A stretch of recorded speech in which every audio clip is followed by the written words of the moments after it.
To set up Google Family Link on an iPhone, you need to have an iPhone running iOS 11 or later and a Google account. First, download and install the Google Family Link for Children and Teens app from the App Store.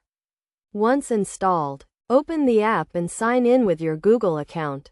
If you don't have a Google account, you can create one during this process.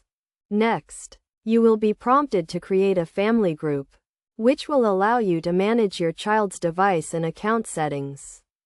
To do this, you will need to enter your child's Gmail address or create a new account for them if they don't already have one. After setting up your child's account, you will be asked to set a screen time goal and a bedtime schedule for their device.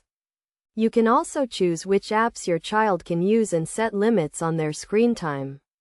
You can also use the app to locate your child's device on a map, lock their device remotely, and set content restrictions.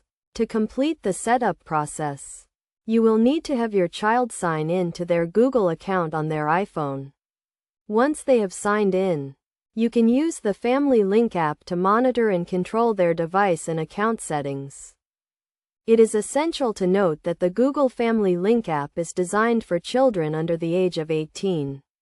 And you should review the terms of service and ensure that you comply with all applicable laws and regulations. By following these steps, you can effectively set up Google Family Link on an iPhone and start managing your child's device and account settings.